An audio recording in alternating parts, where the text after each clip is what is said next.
Hare Krishna. I'm Priti Kula and welcome back to Hare Krishna Culture. I just wanted to start off by saying thank you very much for your encouraging emails, telling us how much you're enjoying watching our programs. It's delightful that so many people are tuning in from all over the world to hear these transcendental messages. As always, we start today's program with some special clips of Srila Prabhupada from the early years of ISKCON. Today, we take you back to 1975 when Srila Prabhupada was visiting Melbourne in Australia. So as we engaged in the electoral campaign, we got quite a lot of publicity. And one evening we were on a show called Melbourne Tonight, which was a big variety show in Melbourne. And one man came to Australia and his name was Arnold Schwarzenegger. And he had just won the title of Mr. Universe for the second or third time. And he was doing a tour of Australia. So he was a very smart guy. And he saw me on this political show. So he wanted to get publicity for himself. So the next day he rang up and he suggested that we have a meeting together and he could bring along a cameraman and we would have publicity for him and publicity for the Hare Krishna political campaign. So we agreed to it. So the next day Arnold Schwarzenegger came and we met with him and we had a big discussion. And we were explaining to him that we're not this body with the soul, but he was flexing his muscles and telling us how good and how big and how powerful he was. And he was fit and healthy, and we weren't fit and healthy because we were doing meditation. But we challenged him to come out on an 8-hour kirtan with us and see if he could keep up. You have to be very fit. But anyhow, he declined. And then finally, he brought a photographer along and he took a photograph of myself and him shaking hands.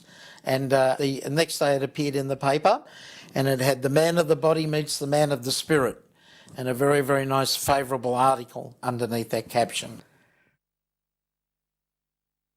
Prabhupada was giving class in one evening. I think it was the first evening that Prabhupada was there. And we'd all been working really hard and hardly slept at all for like a few days, preparing everything. And so as Prabhupada started the class, I think more than half the devotees nodded off. And then Prabhupada told everyone to wake up. And I was one of them. I ended up going to sleep. I hadn't slept properly for at least 3 days. So I tried even standing up, but I almost fell over. Anyway, Prabhupada for 2 or 3 times told everyone to wake up. And then after that, Prabhupada actually got quite heavy. And he started explaining that the disciple's responsibility and duty is to hear from his guru, and that it's very disrespectful for a disciple to go to sleep in front of his guru while guru is giving Harikatha. Prabhupada was very, very strong on that. So that it was good for me because it helped me understand the relationship between disciple and guru. Because at that time, we were doing so many things, but Prabhupada pointed out that the most important thing was to hear from your guru.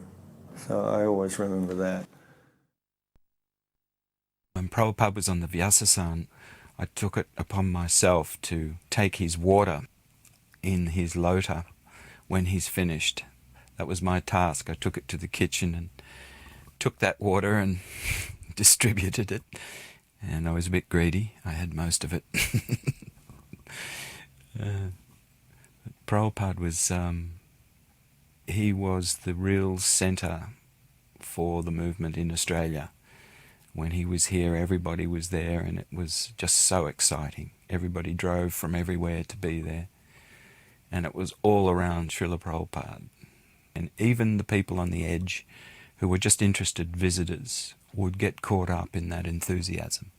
And I'm sure many of them joined as a result.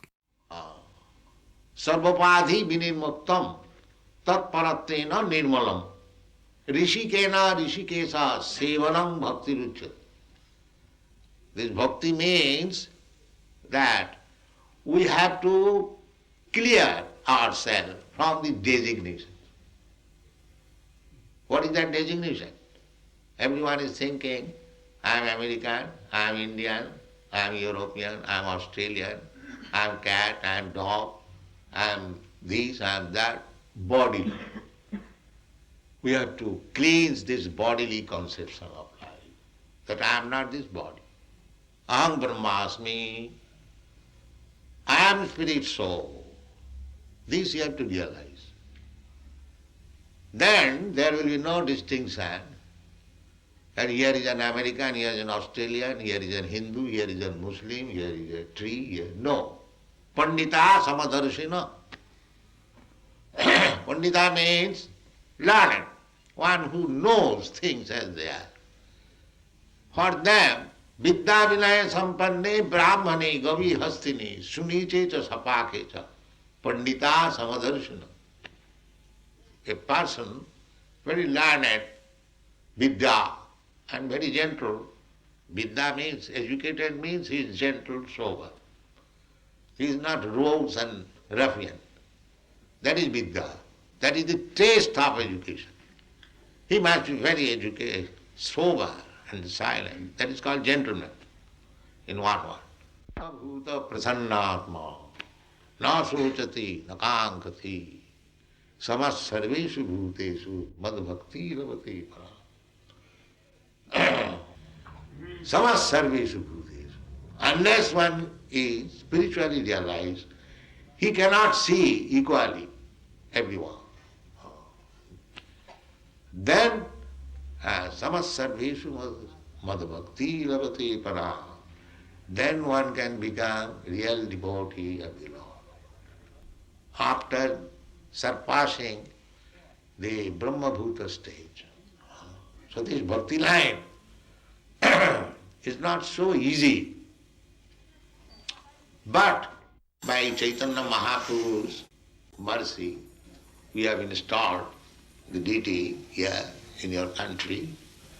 You are very fortunate that Chaitanya Mahaprabhu has come to your country to teach you how you become free of all anxieties. This is Chaitanya Mahaprabhu's mission. Everyone is full of anxiety, but everyone can be free from all the anxieties if he follows the path chalked out by Sri Chaitanya Mahaprabhu. And what is Sri Chaitanya Mahaprabhu's instruction? Very simple. Hare Nama, Hare Nama, Hare Nama iva kevalam kalau nasti gatinam. This is not Chaitanya Mahaprabhu's personal version. This is in the scripture, Vedic scripture. Beyond Naradiya Puran, this instruction is there. As people are following in this age, the method also has been offered very simply. They cannot follow any strong or severe austerities. It is not possible. They have been recommended simply to chant the holy name of God. That's all. Anyone can do. It is not difficult at all. Then if you say that you are from India, your Chaitanya is Indian, and he is recommending Hare Krishna, why shall I chant? I have got my own God. All right. If you have got your own God, then you chant his name. Chaitanya Mahaprabhu doesn't say that you chant simply Krishna's name. If you have got any relationship with God, and if you know his name and address, then you chant his name. Unfortunately, you do not know who is God, neither you know his address, neither his activities. So take this Krishna. Here is a solid name, and he give you his address, his father's name, his mother's name, everything. Krishna, his form, his activities, his qualities, we cannot understand with these blunt material senses. It is not possible. Athasya Krishna namadi na bhavet grahyam indriya. Then we have got this only possession in this, how it shall understand? Sevanmukhi jivhadu. If you engage your senses in the service of the Lord, sameva spuratada, then Krishna will reveal to you the hereafter. This is the process. Now, this word is very significant. Sevanmukhi jivhadu. Jivha means tongue. If you simply engage your tongue in the service of the Lord, you will gradually do. Then how to engage the tongue? It is not said that if you see or if you touch, if you smell, no. If you taste. So what is the business of the tongue? The business of the tongue that we can taste nice food stuff and we can vibrate. Do these two jobs. Vibrate with your tongue Hare Krishna and take as much as possible prasad. And you become a devotee. Thank you very much.